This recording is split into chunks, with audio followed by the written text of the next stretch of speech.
welcome back, folks, to part 2 of episode 10 of In the Studio by 100 TB. We've swapped out LDZ and picked up the Commissioner. Hello. He's fresh off a workout, rocking the sleeveless boba shirt, looking sharp, Ben. Thanks. Glad you put on your Sunday best for us. Dude, that's a good shirt. That's from the episode 2 in the studio when we all went complete clown shoes. Oh yeah, the Alabama and I was wearing the camouflage shirt. I remember. Thank you for making us remember, Ben. Yeah. We appreciate that. Never forget. Never forget. Never forget episode 2. So, part 2, guys, we're going to look statistically at the regions. And we have some kind of basic stats, but kind of want to compare and contrast. Each region had a pretty diverse set of heroes. Some regions really like specific heroes. Other regions would just ban certain heroes. And it's... Go ahead. I was going to say, that's one of the things I really liked about having these events, because normally we make these semi-broad generalizations like, oh yeah, of course SEA teams love their X hero, America teams love their X hero, but now we're really able to like put it into like a good tournament with a solid sample size, and we knew for a fact it was only North American teams or American teams, and only European teams, only SEA teams playing, and so we got some real good data out of it basically. So there were a couple of common themes across the qualifiers, and there's really 2 of them: Mirana and Treant. Every single qualifier had and Batrider. A lot he of got banned. And Batrider, yeah, but Batrider was like 100%. Batrider's on. He almost doesn't count because he's on his own tier. He's the only hero that truly transcends the metas. Like first pick, first ban, pretty much in every region. There's been 2 patches since I've paid attention to Dota that he hasn't been top tier pick ban.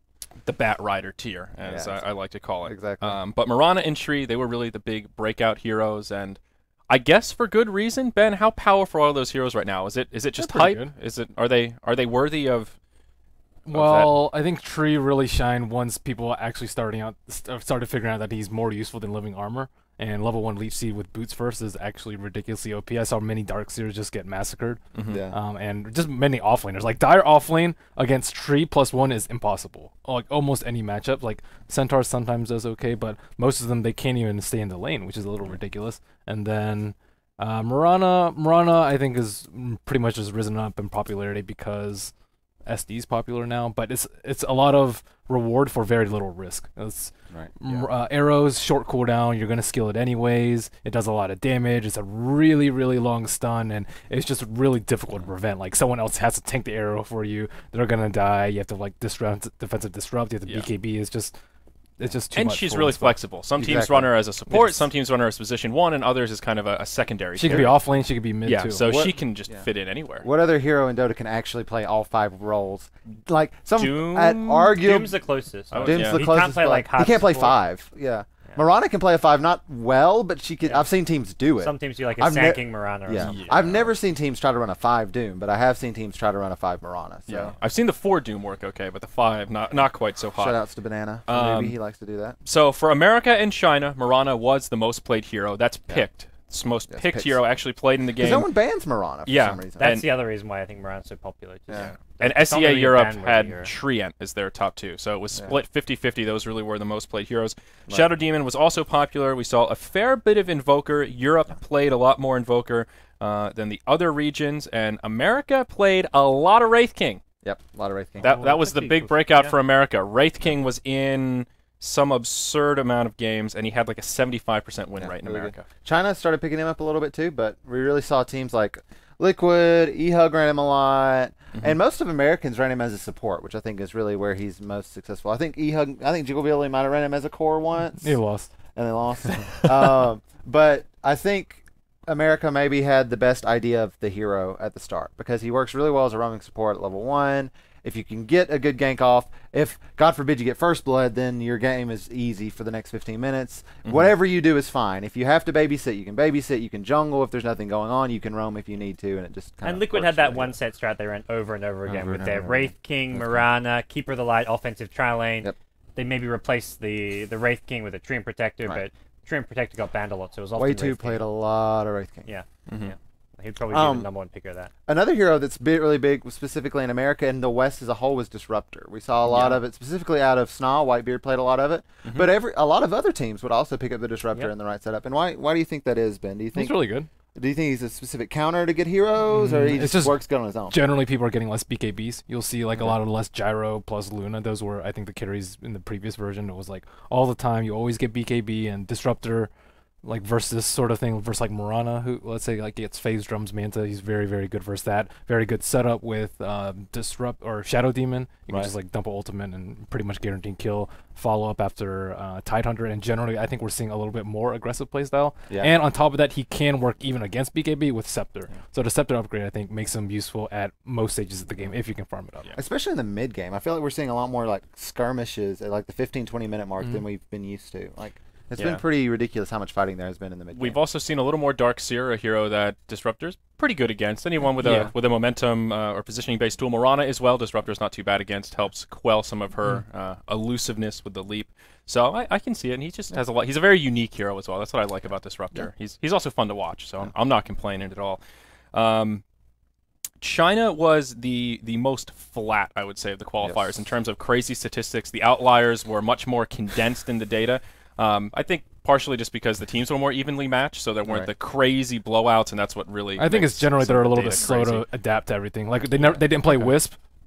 At all, and then TI3 came around, and after TI3 they started playing Wisp. They actually played 13 Wisp game. Oh, pardon me, no, that's Euro. That's Euro. Tiny. This time, he was saying like before TI3. Before, it's just generally a trend for the lower tier Chinese teams that they're always slow to adapt. And they look to emulate the top teams more because they're like considered to be like the 5th, 6th best team in China. So it's like, well, you want to become the best, you want to try and generally speaking do a lot of what the best teams are doing. There's a few exceptions. I think New Element being one of them, but CIS I think running anti-mage a lot, and Axe is also an exception. Yeah. They had China actually had a pretty flat like tier 1 in terms of pick bans. Like Batrider, Lycan, Ancient Apparition, and Invoker were all 95% or higher pick ban. Normally banned. That's the one I think China still really is. AA is still top priority in China. Yes. You look at the tier 1 teams, you look at any of the teams there, the AA is still considered top pick, and I think AA is still. He was in 25 of the Chinese games. He went 12 and 13. 25 out of. And it was probably banned. That's actually 55 or 60 games. Yeah, out of 55. Okay. So he slipped through a lot, and he was picked up pretty early on as well. He's like top 10 support. He's okay. Yeah. Top 10 support's not really saying much though. I know. That's how I feel about number 9 or 10. It's like other scenes are starting to prioritize him less. I don't think any other scene had him in like the top 10 pick ban heroes. Now except for China. sports still pick a lot of AA. They do. They like their like AA offensive trial lanes with Rubik, Mirana, whatever. We've seen a lot more Enigma recently too. Some from Mouse. A little resurgence of Enigma. I like Enigma. I don't know how successful it's been, but I like it. I like Enigma.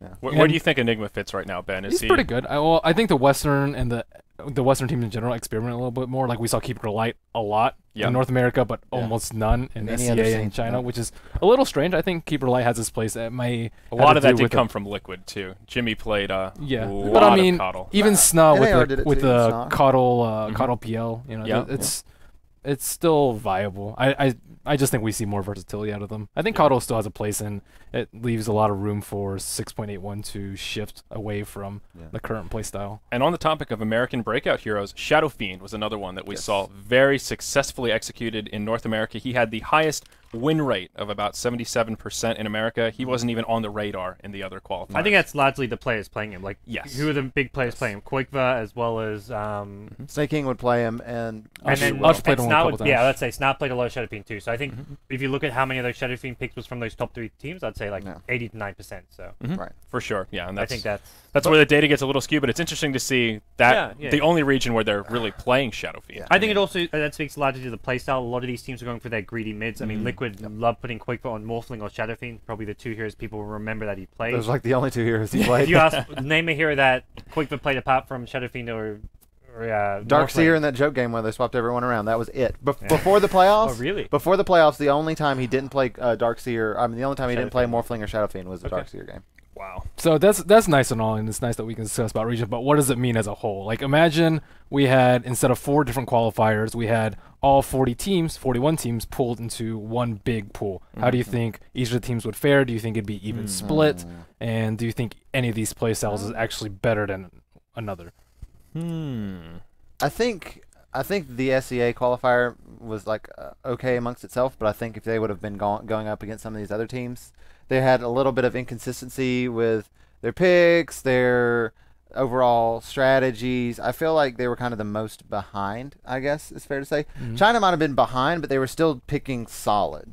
I think LGD was still playing and picking solid. Some of the other, we've seen a lot of inconsistency in the SEA and China lower tier. Right. Sometimes it's okay to be conservative instead of a little too crazy or like too ahead of the times or too behind the times. Like I feel like China plays it safe, but sometimes it's okay. With the times, just conservative with the times. Yes. Exactly. And I think America were like a bit ahead of the times and trying to be a bit too it's not first picking Disruptor. I'm like, look, it's a good hero, but I don't think you should be first picking the hero end of the day. And like SCA, Viper was like a first round pick, which I feel like is not very. I feel like Viper has his place. If he has like a 5th pick when the other team wants to be fighting early, you're like, okay, good luck fighting against me early. That's where I see him really fitting. Exactly. Like there's things like that, and they were still the SCA was still playing a lot of Naga, still picking it and banning it a lot. They went way too like that. Well, I think there's a few teams you look at. You look at Scythe and you look at First Departure with Chains. These teams just went super. 4 protect 1, but not 4 protect 1 in your anti-mage style with the Naga Siren, with the Tinkers, with the let's let this one guy split push and just get all the farm. And that really has not been successful in the last month or so. Doesn't work anymore. So. Yeah. So I want to ask about Brewmaster. That was a hero coming in. He was the big thing. That was the big hype train on the In the Studio right before. We saw a lot of Brewmaster play in all of the qualifiers. I think he's probably the biggest gainer from before the qualifiers to after the qualifiers instead of the amount that he was picked. He went 6-11 in China with a 35% win rate. Again, not the most useful data, but that was the region where Brewmaster did the worst. Yeah. Overall, where do you guys think he fits in right now? Was he overrated coming into the event? Is he appropriately rated now? How good is he? Well, I'm actually surprised that DT didn't make it through based on Airs Panda. Yeah. But aside from that, I mean, a lot of teams just ban in the second phase, and teams aren't really willing to pick it in the first. I think he is a first tier pick for a lot of teams, and I think he's about appropriately rated. He's counterable. He falls off a little bit. You can draft around it, but he's still very, very strong. Difficult to shut in the lane, difficult to kill, turns around team fights, can push towers. He can do. How about the position 4 Brew? Huh? We saw some of that. The NS Brew. Apparently they made it work one game. Yeah, NS Brew's okay. They took a game off Mouse with it. That was game 2, I think. Yep, I think so. There's the NS Brew, then there's the offline Ice Brew, which had some rough games. Offlane's not bad. It's just Dire offline was pretty rough because there was one game he started like 0-6. It depends on what it's against. I think offline's a little better than position 4. I'm not crazy about the support. But still, he's flexible. I think it's like Wraith King in a lot of ways. Like you gotta be successful early because Brewmaster like has to have a Blink Dagger and Arcanes. Like it's weird because you don't necessarily have to have Arcanes because you can just blink. But the blink for sure. But NS would always go Arcanes before his blink still. So it's it's kind of greedy. Is it like super greedy as a support? I like Wraith King in the position 4 a lot more than Brewmaster because he can do a lot more earlier on. Brew is so reliant on his ult, and in position 4 it just takes him too long to hit level 6. It's just like weird because he's like actually like item dependent support, which is something that is like intrinsically counterintuitive because unless you're like Sand King. Well, yeah, but he needs to blink and he can farm it up a lot faster than Brewmaster can. That's why it's different. I compare the Brewmaster to like a Sand King, except Sand King has the flash farming abilities that a Brewmaster does not have. In general, though, he was picked a fair amount. I think he's good. I agree with Ben about the position in which he's drafted being pretty important because, especially in the Eastern scenes, I think a lot of the times we saw Brewmaster shut down, it's because teams would pick him in the first phase, and then the other team would just counterpick with the Doom if it wasn't banned. I don't think it's because Doom count. I mean, Doom obviously does kind of Brewmaster, but I think that's just because Doom is such a good hero. I was talking to someone recently, and they're like, "What are top 5 OP heroes? If you have to say 5 heroes that need to be nerfed, which 5 heroes would they be? Like, who are the most 5 strongest heroes?" And I put Doom in that list. Yeah, he's on the Eastern scene. He was in the top 5. I think watching some of the WPC matches recently, like teams have started first banning Doom just because of how safe and reliable he is. Yeah. What do you think is the appropriate change to balance him? What part of him is too? Is it like the ultimate too strong? I don't think he necessarily needs a nerf. I just have him in my top 5 heroes currently. All right. It's just good because he can fit into a lot of positions, kind of like the same way Mirana can, and be like all he needs is an ult to be useful in a team He's a fight. ridiculously good offlane hero is the other thing, which I think that's the one thing that a lot of the Western teams haven't picked up on, or they're starting to now. But like Vici Gaming, Newbie, they were running Doom in the offlane. All you have to do is get in the jungle and devour a big creep, and there you go. You've got 2/3 of your level 2. Exactly. It's kind of like a lot of the times why we'd see Nature's Prophet in the offlane and why we would see other heroes that can jungle well in the offlane. It's like if their offlane goes bad, they could just go to the jungle. But they usually need a Midas to do that, and Doom doesn't even need a Midas. If he gets a couple of levels, he can start jungling. Got that built-in Midas. And he's also just flexible. If you need a stun, he can pick up a Centaur. If you need some extra regeneration, you can get the Satyr. There's a lot of flexibility in the jungle. And I think even if you need armor, you can get that Lich buff. I think that's something the West is really going to have to pick up on, is picking up more Doom. We talk about how like the Western sets trends a lot of the times, and the East better pick up, but they'll be left behind. Empire it's not nearly as common. Navi does it sometimes too. It's just like the lower tier teams is. That's true. It's different. I haven't seen any of the top tier Western teams really pick up Doom though. Besides, they did before. Occasionally. They have before. I mean, each team has like their own playstyle. It's really good for the Chinese teams like it because it's like you get your early items, your mech, and then you start 5-manning, and that's when Newbie picked their Viper Doom. Tranquil's mech Doom. Yeah. They had a Viper Doom Bristleback Tricorn. It's like you can't touch those 3 heroes at 15 minutes in when they have mech and stuff. So. Yeah. In context of other heroes that have been hyped recently and might starting to be fall off, Lycan. We saw him banned a fair amount. He still got banned a lot, but he wasn't picked a huge amount. There were certainly some games where he was just totally ignored.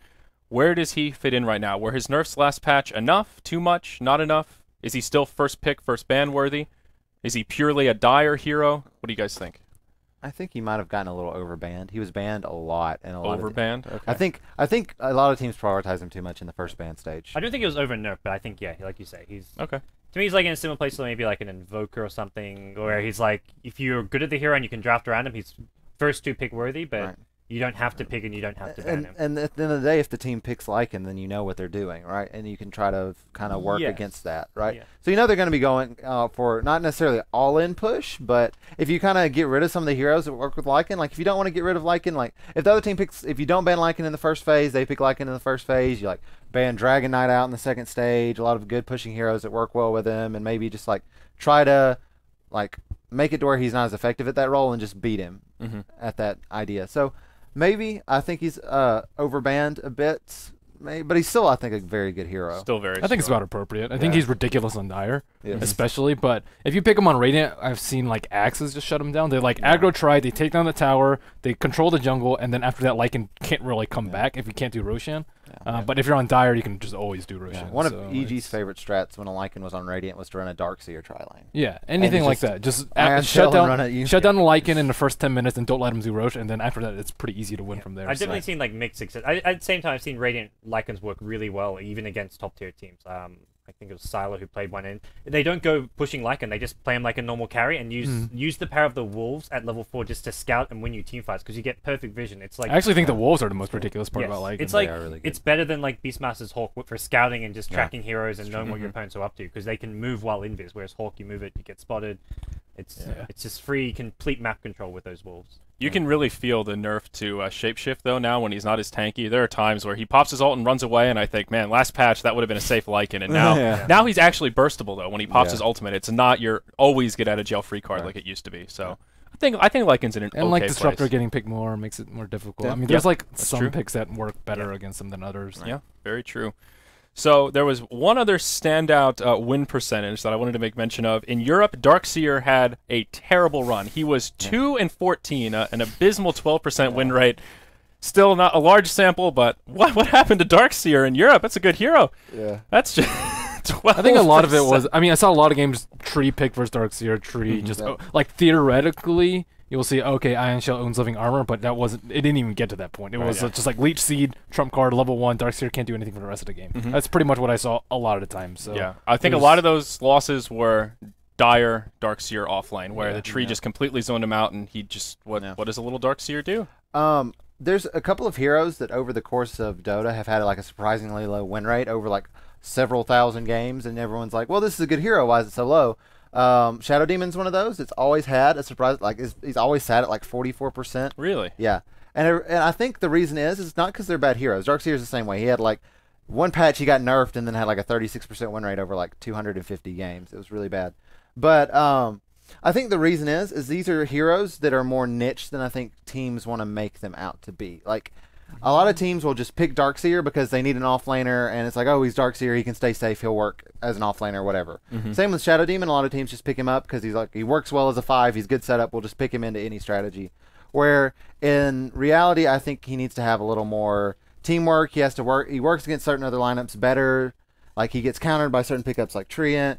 And I think teams just need to be a little smarter with when they pick him up instead of just thinking him as a he'll work. He's passable. Yeah. The other thing with that, I think Darkseer and Shadow Demon are noob-friendly heroes. Not Yeah. to say that any of these pro teams... Then pro teams obviously aren't noobs, but these are the kind of heroes that weaker pro teams will often pick a lot of because it's a lot easier to play. If you form a new roster, Darkseer is like an easy go-to offlaner. Yes. Shadow Demon's an obvious support. support pick. Like, these are, to me, just the kind of heroes that weaker teams pick more than your top-tier teams. So I think that also... Like, Darkseer was getting nerfed when he had a 40% win rate as well, and then he went down to like 35. So I think it's because he was getting picked a lot still. Friendly. Yeah. He was like top 5 picked with like a 40% win rate and 6.76, I think.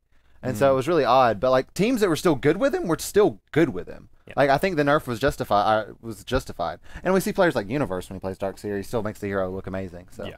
Next level. Yeah. So what do you have in the way of interesting stats, Brian? I know you had some First Blood data and some other stuff. Yeah, I wanted to just show like a lot of people were interested in like average match time across each region, maybe for average First Blood time and average kills per game. So for match time, SEA was the longest. I know for a while there China had a ridiculous match time. Interesting. But SEA averaged 39 minutes and 32 seconds per match. So it's pretty long. I think it's because the teams they don't have much experience. They didn't know how to end games. Yeah. They were really bad at winning when they were ahead. Exactly. We saw a lot of like 45 and 50 minute games. Yeah. Like there were a lot of games that were like 20, 25 minutes, but there were like no games that finished like the 35-minute mark when it should have. Yeah. It seemed like. As soon as it went late game, it went really late game. China went 37 minutes and 29 seconds. They kind of came back after those 111-minute games. I think if not for that, they would have been a little bit lower to some of the other regions. But we saw a lot of like in the middle of the qualifiers, there are a lot more aggressive games. Sure, towards the end, we saw some anti-mage games where teams were trying to like not lose and picking some games. There were some serious blowouts in China. I think like the one China game, I think I said it with Ben, it was like not 12 minutes. Yeah. I mean, there were some absurd blowouts. And America was the shortest with 35 minutes and 39 seconds. Okay. So and 35 minutes was the average across the patch for the last like month and a half or so. So almost all these games were a little bit longer than the average patch average. I mean, you kind of expect that. You want to play conservatively, right? You don't want to tap out until it's over. Yeah, even if you think you're like losing, it's like, well, if there's any chance, it's TI. Yeah, to do this. It makes sense. Sure. And funnily enough, I don't even know if funnily is a word. Whatever. SEA had the earliest First Blood timing, 2 minutes and 17 seconds on average, even though they had the longest games. So wow, that is and I think they averaged the most kills per game. Yes, with 46.4 kills per game. Okay. To compare, SEA China was the region, man. To compare, China had 37.8 kills per game, so nearly 10 kills per game more in about 2 more minutes of average match time. So SEA was all like, let's have these long games with brawls, early First Bloods. Like, I enjoyed the SEA games the most. I enjoyed like the American storylines, but the SEA games was a lot of fun, and every game like delivered on entertainment. Yeah. So. Yeah, pretty fascinating. Did you any thoughts about towers going down? I know you've talked about that in the past. I didn't look at like. Didn't get a chance to get there. Okay. Yeah, I was actually running these numbers over here like in the breaks to make sure I had the. Summit planning, giving guys. us fake stats. We actually, I don't get fake stats. No, it doesn't happen. Okay. There is finally some new like ways to parse that stuff and look at when towers fall and all that stuff. So okay. It'll be good. And the compendiums like selections haven't been released yet, have they? Like in the actual. I don't. If you were correct, I checked yesterday. It wasn't, but it could be not that I've seen. I think Dota has like this is what the answers were, but it isn't confirmed yet type thing. So yeah, I'm not sure how I. If you want to look at your compendium predictions, you can go. It was hard to keep up with all the simultaneous games. Like, what was the earliest Roche? I have no idea. Was it before the Gong? There were some interesting early Roches. If we want to, honestly. Let's just. Yeah. Do we have some time? I already looked at most of them. 5-10 minutes. Ask a question. Let's do that. Gander at. I don't. Early Roche was supposedly after the Horn. After the Horn, in Europe. Level 1 Roshan did not go before the Horn. So the compendium predictions were almost exclusively for the European qualifiers. And Roland, if you want to, I have it on the screen if you want to swap to it. The most kills across both teams was 99, I believe, was the most kills. Relax and XKZ had a game that was 50 to 49. Wow. So the answer was 81. Between 81 and 100. Ouch. And it was 99. So nailed it. Largest critical hit was 1,327 by Marana. So the answer was 1,200 to 1,400. Martin's prediction of 2,000 was wrong. Poor Martin. Highest GPM was 815. Wow. By 815 is actually not that high. By That's Solos Luna in this game, you can see here. Okay. Most courier kills, 2 happened multiple times. There wasn't more than 2. I'm surprised in a game. In one game. In one I game, think I predicted 3. Yeah.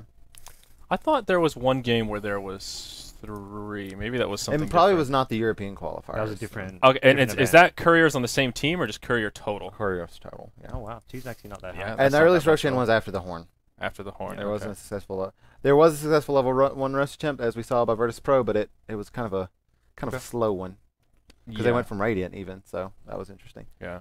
And so there's a lot of these. We won't read these all out verbatim because it's not exactly the most fun thing to do. But if Yeah, you want to check these out, guys, you can go to Dat Dota and look through all these So- and see how your compendiums ended out. Gives you a good. Did you guys taste. talk about the play-ins? And who do you think is going to win the play-in? We did. Would you like to can give give your your opinion. 2 cents here, Merlini? Liquid, MVP, Phoenix, CIS, Virtus Pro.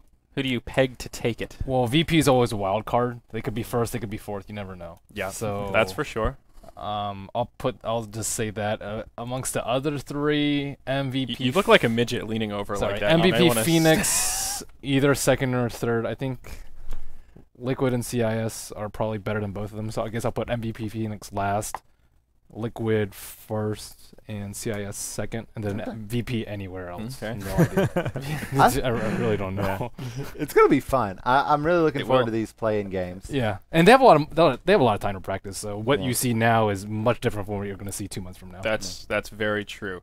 What do you think for the actual first place teams? Who do you think will go the furthest? NA Rejects, Arrow, LGD, Mouse. I would say not Arrow. I don't think they're well-rounded enough. Okay. So I would they agree. will definitely be last of the 4. Mouse, NAR, and LGD. LGD, I think they're a little bit too slow to adapt, and I think they draft a lot of similar heroes a lot of the time, and their playstyle is very predictable. So I would say they're next to last. Of Mouse and NAR, that one's really tough. Mouse didn't actually do as well as I predicted in the finals. I thought they would easily blow out VP, but they struggled a little bit. NAR, I think, has a pretty good shot. I'd probably say slight edge to NAR over Mouse. NAR know. was my top. But Snaking's he's somewhat of a wild card. he is. He's a thrower. That's a very political way to. He's discuss a it. wild card. He played really well in the qualifiers. Yeah, he did. And then prior to that, sometimes wild he's card. like, Have you seen that episode knows? of It's Always Sunny where Charlie just opens up the door in the car and yells "Wild Card" and just jumps out while they're cruising down the freeway? That's kind of what That's Snake how I does. see Snake King. Yeah, just he's a wild for card. no reason other than "Wild Card, bitches!" Yeah. Just hops out and Yeah. they just drive away and leave him. They don't even go back for him. That's If rough. Snaking plays well, I think they'll get further. If he doesn't, then I think they'll perform behind Mouse. It's kind of like Virtus Pro. Like the team is very good together, and so like they're kind of both their like top limit and their lower limit is set by their carry player. Like when Staking is playing like out of his mind, like they can be really good, but if he's playing badly, like the team like has issues dealing with it. It's the same way with Illidan. I think less so with VP. I think you have games where Arso just went on Nature's Prophet and carried the world. That's true. I mean, at the same time, there's probably some NAR games where it was like Korg doing his thing or Right. whatever. but Yeah. Every team has. I mean, depending on the draft, depending on the heroes, it changes. But. That's true. Yeah. So, anything else y'all want to add before we wrap up our TI4 qualifier discussion? Any other statistics? Ben, you missed the first half. Anything else you want to get off your chest while you've got About qualifiers. the mic at your hand? I'll think about it. Did you have a good time? Did you enjoy Yeah, it yourself? was a lot of fun. Yeah, had fun It hanging was a out lot of with games. It everybody? was a lot of good stuff. A lot of good A lot stuff. of yeah. Yahtzee. Some teams I wish weren't invited, but that's okay. waste of time. Too many No Word Spirit games. That's true. How many did you have to cast? Like I think it was 7? like 7 of 10. 7 of the 10 Nowhere Spirit games. We had our expert here. They should have been invited. I think I'm okay with no Yeah. Sphere. Some teams I'm just like Who I is don't know. included in The that? teams that probably didn't win a game at all. Isserus is probably Isserus what is he's probably one of looking them. at. CNB from the Chinese one. Isserus was Yeah, the team that CNB was was added Chinese in after Revenge, and Yes, that's and Osiris got kicked out. Our Yeah. union got kicked Yeah, out, yeah. and so they were like, can't be too. "Well, hard we got to on keep you, I And guess." then there were a lot of disappointments. Scythe, notably. Yeah. HET, slightly notably. HET was a big I'd say. disappointment. Yeah. CTY, PR man. was a big disappointment Yeah, too. They beat EG. Come on, what the heck? Yeah, they had a rough And shot. then in NA, I don't think anything was really disappointing. PR's like Navi in a lot of respects, that they always play down to their opponents. Like if they're playing really top tier teams, like they have a winning record all time versus Na'Vi by like several games. They just upset EG. And they just upset EG. Like they play top teams insanely well, but sometimes like when they play like normal competition, like when they play in Starlighter, they never qualify. They're always middle of the pack. Like, but they're not clutch. Navi's clutch. That's the thing. They're not. They're clutch against. They're clutch against top teams, but they can't consistently win against teams at their own level. They were the DT Club of Europe, basically. Yeah. DT Club, everyone was like kind of. Oh, DT Club, they were a disappointment. Too. Yeah, they're knocking off LGD and Vici. And they'll do well. Much like PR, DT Club's been around forever, just causing upsets every now and then. Last year in the qualifiers, they were known as Rising Stars. It's pretty much the same team. Yeah. These guys have been around since Dota 1, so PR is the same story. So it's kind of sad for those teams, but that's okay. So many rares were lost in that PR EG series. The odds were 90-10. Wow. Yep. And PR won. A lot of rares. A lot of value. Yeah, dude. I saw some value screenshots there. That was some cool. dude won like 4 Lena Arcanas. By some dude, you mean Mr. Archer? Mr. Archer. Oh, yeah, exactly. Some 322 bets. 322. We saw that. Yeah. EG have a big announcement apparently coming today. The bets relate to that. Yeah. It's completely related to that. It's Arteezy being punished for his greed. For his 322. Well, guys, that wraps up episode 10 of In the Studio. Remember, we'll have we'll sort of be back on schedule. We'll be doing it in the studio in 2 days, this coming Sunday for episode 11, but the week after that will be the summit, and there's absolutely no way we're doing it in the studio on that Sunday. I think. You never know. What days? The 5th through 8th? 5th through 8th, yeah. Thursday through Sunday. Sunday? I just did the summit schedule. That's not happening. Yeah. So off the table. Maybe Monday. Yeah, probably Monday, maybe Tuesday, depending on how long it takes us to recover. We could have a special one on Wednesday for in the special one on Wednesday. In the summit. Well, you instead mean of Sunday? Oh, you mean leading up to it? Yeah.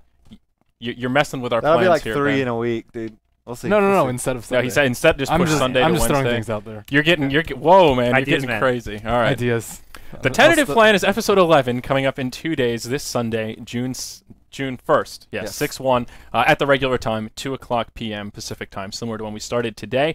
And guys, remember the summit's right around the corner. We won't be casting so much over the next week as we get prepared to empty out our house, bring in some computers. The bundle is still available. That new axe set, the harbinger of the new moon. You can pick it up. You can help us grow the prize pool and help us reach that next stretch goal. We're about 5K away from an inflatable pool party, so hop aboard the bandwagon. Woo! All right, inflatable pools.